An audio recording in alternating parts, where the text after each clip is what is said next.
Comme tous les enfants, je suis un gamin qui rêve d'être un chevalier ou qui rêve d'être Superman, qui rêve de voler. Je rêvais que j'étais guéri souvent. Cette voix que vous venez d'entendre, c'est celle de Mathieu. Au début des années 80, il a moins de 3 ans et vient d'être diagnostiqué hémophile A sévère. Son enfance est marquée par de longues périodes d'immobilisation dues aux hémarthroses, ces fameux épanchements de sang dans les articulations qui se révèlent extrêmement douloureux et invalidants. Le sport lui est rapidement interdit. Alors le jeune garçon se réfugie dans le cinéma, la musique et la lecture, conforté par son père, sa mère et surtout son beau-père. Tout un cocon familial qui a à cœur de stimuler l'esprit de cet enfant qui a soif d'apprendre, de comprendre et surtout de s'évader. C'est l'histoire de cet enfant rêveur et combattant que je souhaite aujourd'hui partager avec vous.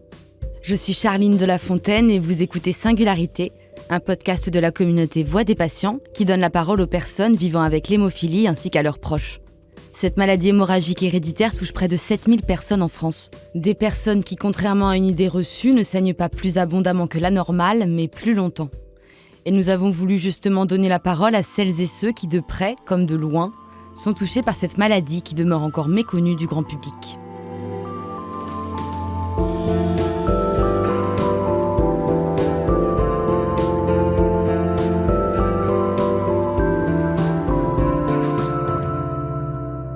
Dans cet épisode, je suis partie à la rencontre de Mathieu, 39 ans, ancien journaliste culture indépendant. Il vit entre Biarritz et Berlin, et pour cette interview, nous nous sommes rencontrés chez lui, sur la côte basque, à Anglet plus précisément. Quand j'ai été diagnostiqué hémophile, j'avais 2 ans ou 1 an et demi. C'est le moment où on commence à marcher à 4 pattes. Et j'avais donc des bleus sur les genoux et les tibias. J'en avais tellement que ma mère est allée consulter un médecin. On m'a diagnostiqué hémophile de type A et on a en plus détecté que j'avais un anticorps contre le médicament qui soigne l'hémophilie. Je n'avais aucun antécédent connu et on est remonté assez loin. Et en plus, on a une famille de médecins qui se sont posé la question de suite. En plus, mes parents faisaient beaucoup de sport. Ma mère faisait du judo, ma grand-mère faisait du basket, mon oncle faisait du rugby, du tennis, mon grand-père faisait du judo. Enfin, c'était des sportifs accomplis, quoi. Donc, ils auraient eu un problème hémophilique, ils s'en seraient aperçus très, très, très, très vite. Donc oui, on ne sait pas trop d'où ça vient et on sait juste que c'était dans les gènes de ma mère et qu'elle me l'a transmis. Donc dans ma famille, en fait, on a pu remonter assez loin, mais on n'a rien trouvé. Ma famille a réagi d'une façon assez... je pense qu'ils se sont angoissés parce qu'à l'époque, les médecins nous donnaient pas beaucoup de temps à vivre. Donc je pense qu'ils ont eu de la peine. C'était une maladie, et c'est toujours une maladie rare. Aujourd'hui, elle est bien soignée, mais à l'époque, elle était quasiment pas soignée. Ils m'ont toujours dit de faire attention, mais ils m'ont jamais fait sentir que j'étais malade. Donc en gros, j'ai grandi comme un garçon, comme les autres garçons. Bien sûr, j'avais pas le droit de faire beaucoup de choses que je voulais faire et que je faisais en cachette.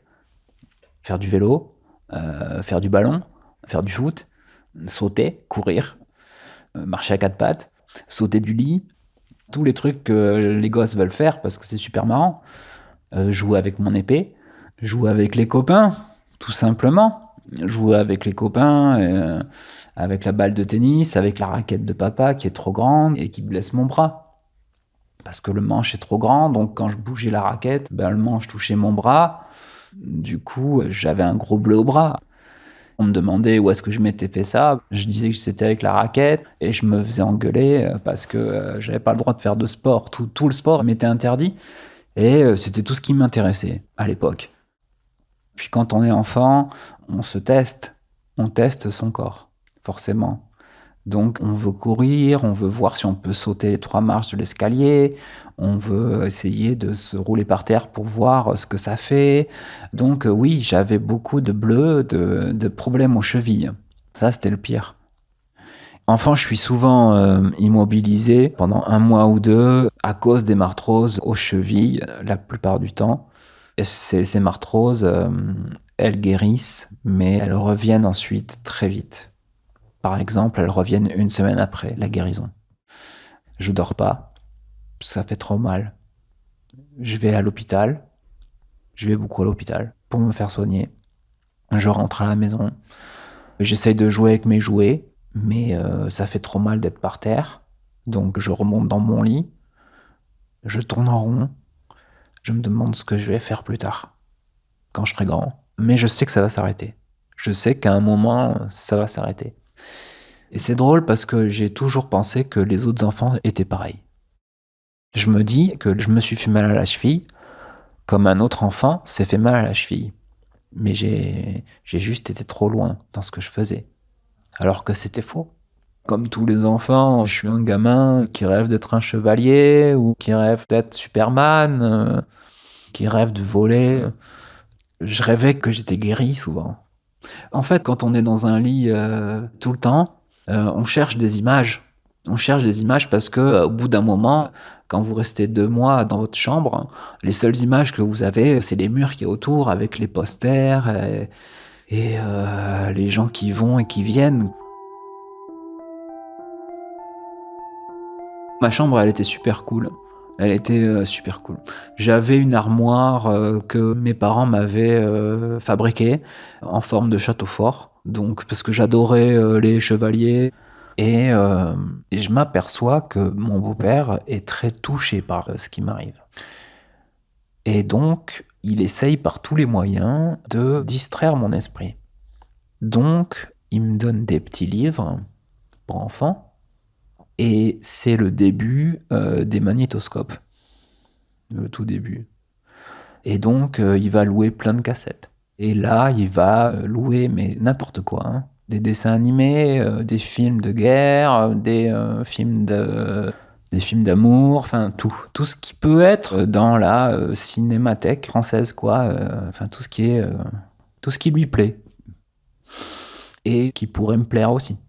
C'est sûr que Bambi, ça lui plaît pas trop, quoi, mais bon, voilà, il se dit tiens, il va bien aimer. À partir de cet âge-là, je les regarde en boucle, vraiment. Et donc le premier média, ce sera le cinéma. Donc je regarde en boucle des films comme Il était une fois dans l'Ouest, je l'ai vu très tôt, et je l'ai vu peut-être 120 fois ou plus, ou 250 fois, je sais pas, mais je l'ai revu, revu et revu. Star Wars, pareil, Ghostbusters, c'est sûr c'est un blockbuster, aujourd'hui c'est pas très culturel, mais quand t'as 5 ans ou quand t'as 7 ans, j'étais vachement impressionné par cette culture américaine et ça m'aidait beaucoup à penser à autre chose qu'à la douleur.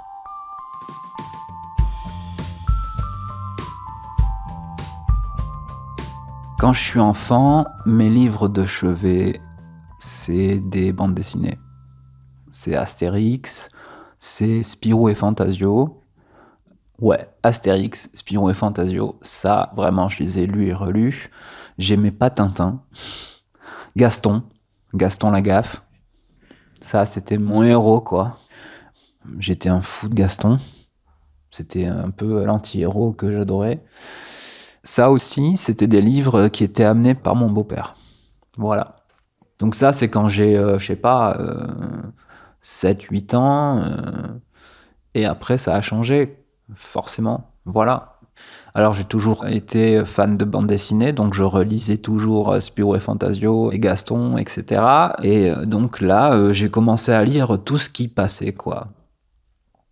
Et donc, dans ce qui m'est passé entre les mains à l'époque, c'était Montaigne, Platon, Socrate, écrit par Platon. Et c'était des petits essais, donc c'était facile à lire. C'était pas compliqué, quoi. C'était pas vulgarisé, hein, c'était des textes bruts. Mais comme c'était court, c'était des extraits choisis. Donc en fait, c'était assez intéressant et c'était pas fastidieux. Donc ça, et toutes les petites nouvelles qui vont avec, les nouvelles de Baudelaire, les nouvelles de Voltaire, les nouvelles de Maupassant. Ça, j'ai adoré. Tout ce qui contenait les paroles indiennes des Indiens d'Amérique. J'adorais ça. Tout ce qui contenait les paroles bouddhistes, j'adorais ça aussi. Je lisais ça. Et en plus, j'étais dedans. Mais de 10 à 16 ans, c'était ça. Et je pouvais les relire et les relire parce que ben, j'avais beaucoup de temps la nuit, parce que j'avais très mal. Donc la nuit, je dormais pas. J'avais 2 phrases au-dessus de mon lit. Je sais que j'avais une phrase de Descartes, mais je m'en souviens plus du tout. Et il y avait une autre phrase d'un livre tibétain qui disait soyez à vous-même votre propre île. Voilà, ça paraît mystérieux comme ça, mais moi ça me parlait beaucoup parce que je vivais beaucoup les choses de l'intérieur. Donc je me sentais un peu comme une île autour des gens, autour du monde en général.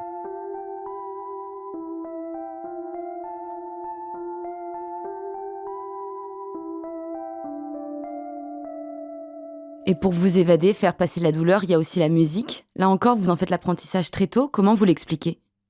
Parce que mes parents sont jeunes hein, et donc ils écoutent beaucoup beaucoup de musique.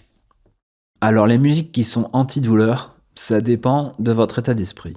Il y a des musiques qui sont antidouleurs lorsque vous avez envie de vous évader. Et lorsque vous êtes plutôt énervé, la musique antidouleur, ça va être le rock bien trash, quoi. Mais il y a une musique qui m'a immédiatement parlé, ça a été le blues. Le blues antique. Le blues qui crachote dans la radio. Et de suite, ça m'a parlé. Parce que je pense que le mec qui chante, vraiment, il a mal et il a des problèmes, quoi. Il a vraiment beaucoup de problèmes. Et je veux pas me plaindre tout le temps, hein, mais je crois que, ben, ouais, des fois, je ressentais que j'avais des problèmes et donc c'est une musique qui m'a immédiatement parlé. Le jazz aussi était une musique qui m'apaisait énormément et qui était antidouleur parce que l'esprit part autre part. L'esprit sort du corps. Et c'est très important, je crois, lorsque la douleur est là, qu'on a 12, 13, 14 ans, qu'on ne peut pas prendre trop d'antidouleurs, de se servir de son esprit pour sortir de son corps et ainsi oublier la douleur. Donc la musique était vraiment très salvatrice. La musique de mon temps, c'était Nirvana. Donc là, c'était vraiment quand j'avais la rage et que j'en avais marre d'être au lit, que j'en avais marre, que je voulais tout casser, que je voulais marcher, que j'en avais assez de me soigner. Et bien sûr, la musique de mon temps, c'était la musique électrique dans les années 90, donc le début de la techno. Et j'ai eu la chance d'avoir des parents qui écoutaient tout. Ils écoutaient autant la flûte enchantée de Mozart que le dernier disque de Laurent Garnier. Donc j'avais vraiment beaucoup de chance parce que mon oreille, elle était entraînée à écouter de l'opéra comme des longs morceaux électro qui passent en boîte. Et mes parents m'ont amené très très tôt voir des concerts aussi. Même quand j'étais malade, même quand j'avais des béquilles. Je partais de chez moi pour écouter de la musique. Et pendant très longtemps, j'ai envie de vous dire, pendant de 14 à 18 ans, je crois que si j'avais pas eu la musique, je sais pas vers quoi je me serais tourné pour supporter les douleurs que j'avais. Donc j'ai essayé de me procurer tout ce que je pouvais. En disque, en cassette, je faisais des copies, j'arrêtais pas. Les Rolling Stones, j'étais fou de ça. À l'époque, c'était pas comme aujourd'hui, c'est facile aujourd'hui avec Internet d'avoir accès à tout ça. Donc tout ça, ça faisait un bloc, les livres plus la musique, euh, qui fait que je m'échappais ouais, de mon corps.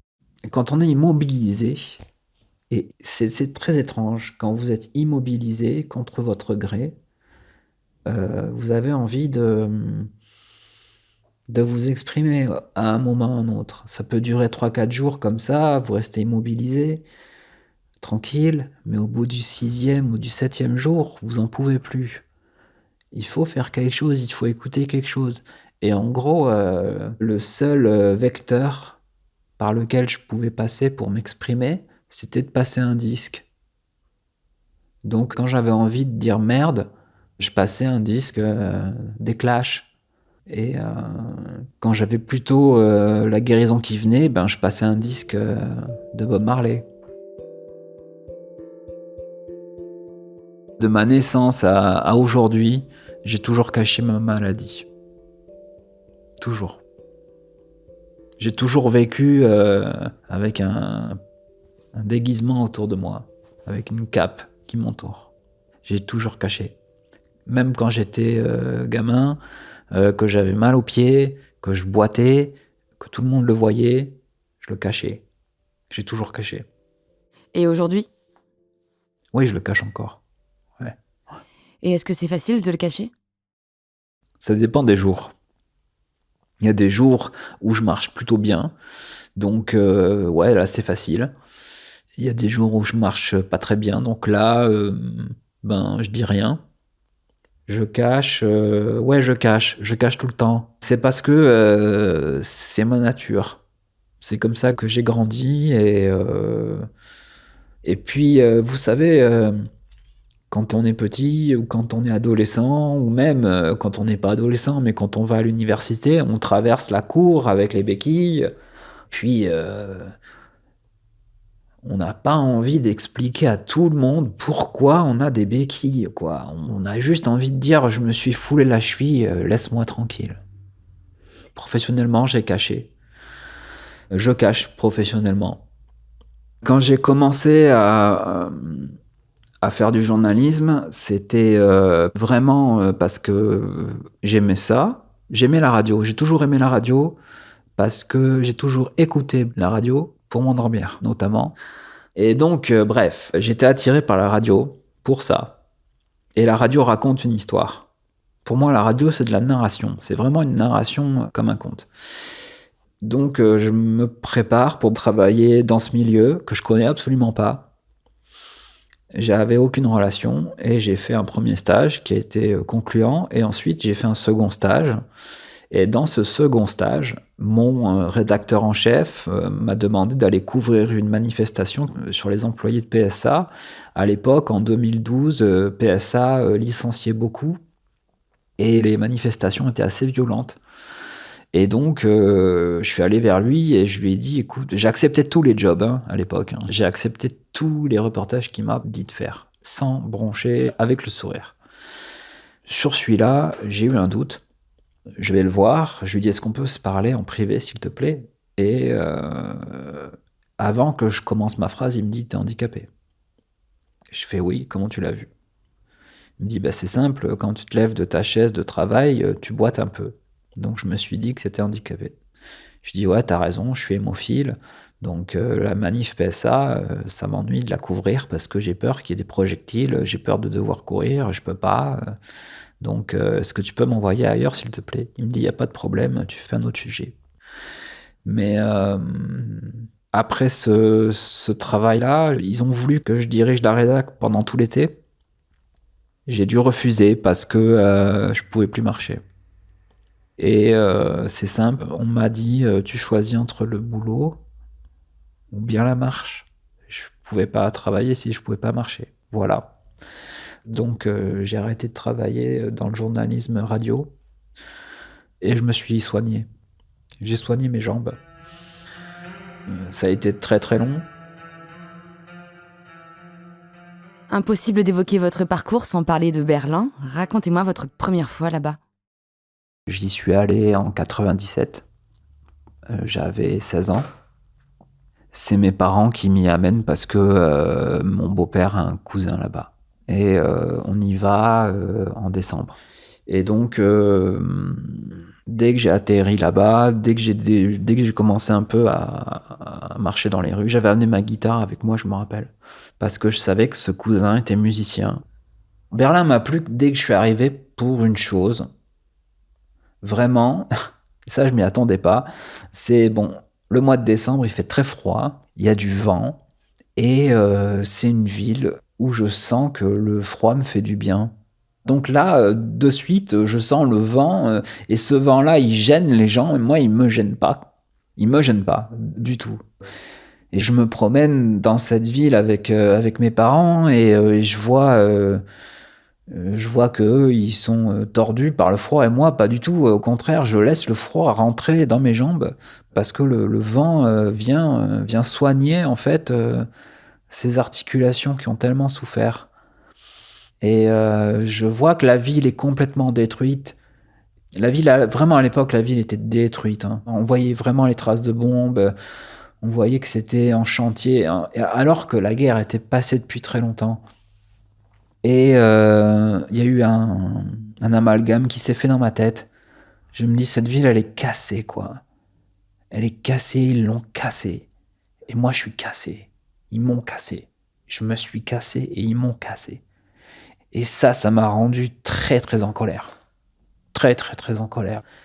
Et lorsqu'on est allé voir le cousin de mon beau-père, effectivement, ce monsieur nous accueille et après avoir dîné chez lui, nous sommes allés assister à un de ses concerts. Je me rappelle, c'était dans une villa de Berlin-Est qui avait été bombardée. Le toit était troué, enfin la maison était prête à s'écrouler, quoi. Il fallait passer par une petite porte, un long couloir, puis un escalier très loin qui partait dans un sous-sol. Il fallait connaître. Et tout d'un coup, on débarquait dans une super salle, très petite. Il devait y avoir 60 personnes maximum, tous très bien habillés, tous très, très intello. Beaucoup plus âgés que moi, bien sûr. Et là, je vois une petite scène avec un saxophone, une contrebasse, un violoncelle. Donc juste 3 musiciens. Je crois que c'est le premier concert auquel j'ai assisté devant la scène et sans être un show. C'était juste un concert où je voyais des musiciens faire avec leurs propres mains, de près. Et ils ont joué du jazz expérimental. Le jazz expérimental, si vous en écoutez, vous verrez, il y a des moments où la musique sort des mesures et où ça crie, où le musicien laisse libérer tout ce qu'il a en lui. Et ce cri, en fait, qui venait du saxo principalement, ça résonnait avec ce que j'avais en moi, quoi. Ça résonnait, mais alors, parfaitement. C'était à l'unisson. Et je suis complètement absorbé par ce qu'ils font. Tout le monde se taisait, tout le monde écoutait ça comme une messe. C'était pour moi le cri des gens qui ont souffert, des gens qui souffrent. C'était un cri salvateur. Voilà, c'était vraiment un cri salvateur. Et c'était un cri qui disait « Fuck, nous sommes différents. Nous avons fait les choses qu'il fallait pas faire. Moi aussi, j'ai fait les choses qu'il fallait pas faire. Je me suis blessé vachement en faisant des choses qu'il fallait pas faire. Bon ben voilà, mais en même temps maintenant ça a changé et on a le droit de s'exprimer et donc on est en plein dans le laisser, dans la liberté, un peu comme au début du dadaïsme. Voilà, un peu comme au début du dadaïsme ou un peu comme au début du mouvement punk où des gens laissés pour compte se sont mis à dire bon ben si vous voulez pas de nous, ben nous on va faire notre propre truc. Et moi, j'avais très bien compris qu'on voulait pas des hémophiles, quoi. J'avais très bien compris qu'on voulait pas de moi. J'avais très bien compris que dans les salles de classe, que dans les cours de récré, que dans la rue, que dans les conservatoires, on voulait pas de moi. J'avais très bien compris ça. J'avais très bien compris que dans la société, on voulait pas de nous. Donc c'est là que j'ai réalisé qu'en fait, il existait un lieu, il existait une musique, il existait des gens euh, qui voulaient de moi. Et on va dire que ça met en résonance tout ce que j'avais pu lire avant, tout ce que j'avais pu écouter avant. Quand vous lisez les philosophes ou les textes bouddhistes ou quoi, ils vous disent toujours d'être libre. Et je crois que c'est pour ça que j'écoutais du reggae, que j'écoutais du rock et tout, parce que c'était aussi des musiques chantées par des gens qui étaient exclus. Vous comprenez? Voilà. C'était des gens qui étaient exclus, même Mozart était exclu. Donc quand on écoute un opéra de Mozart, pauvre homme, hein, malgré son talent, il a été exclu. Et je crois que je savais pas moi tout ça. Je l'ai su après, en construisant ma culture. Mais ça a renforcé mon lien avec ces musiques. Je vais y retourner à Berlin. J'y suis retourné 3 fois. J'y ai vécu. Là, j'y repars. J'ai jamais appris le jazz parce que de souffler dans un saxo, pour un hémophile de mon cas, c'était interdit. On pouvait se décoller les poumons, c'était chiant, c'était un problème. Mais j'ai toujours fait de la musique pour moi. J'ai jamais voulu me produire. J'aurais aimé, mais j'étais tellement malade avec ma jambe que ça servait, enfin que je voulais pas. J'avais honte.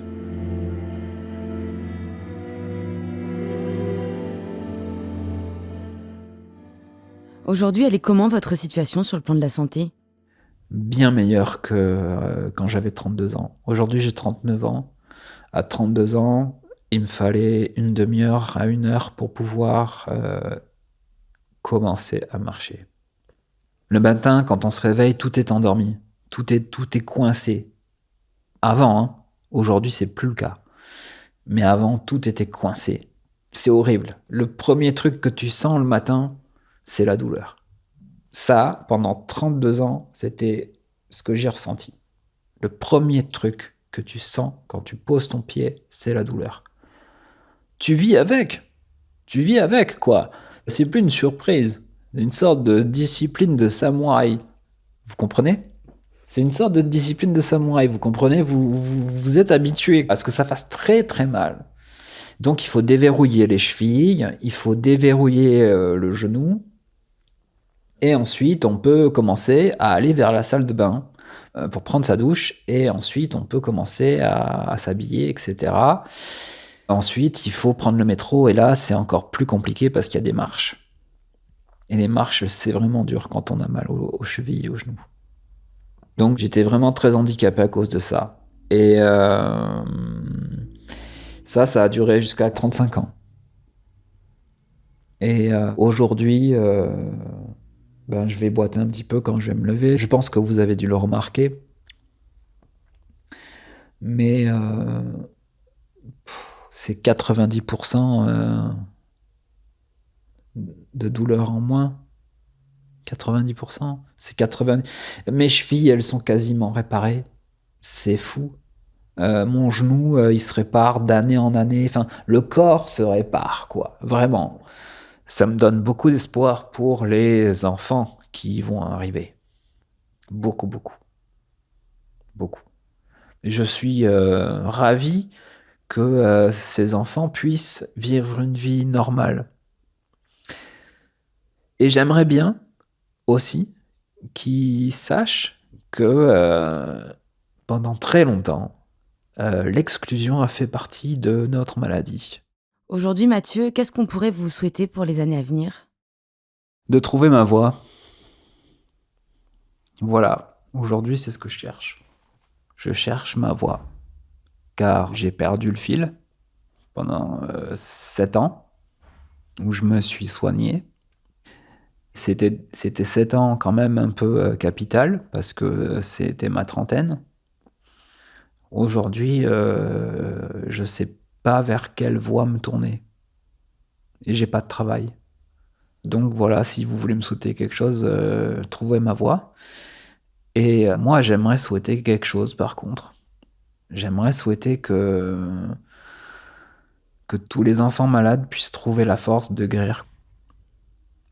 Voilà. Il y a un artiste que j'aime beaucoup qui s'appelle Keith Haring et qui a eu du succès très jeune et qui a été malade du sida très jeune et qui, en sachant qu'il était malade, a accéléré son rythme de travail. Et cet artiste a peint la tour au milieu de l'hôpital Necker, de l'hôpital des enfants à Paris.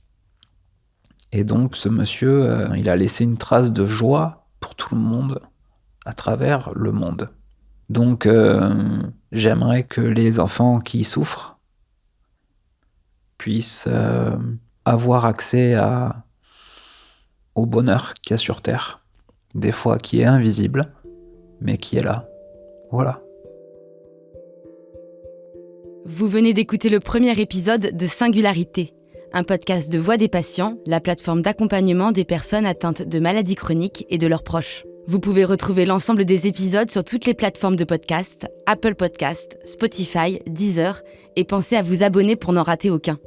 Singularité est produit par Louis Créative, l'agence de création de contenu de Louis Média, sur une idée originale de l'agence Intuiti pour les laboratoires Roche et Shugai. Marine Kéméré en a composé la musique, Benoît Daniel l'a réalisé et Olivier Baudin a mixé cet épisode.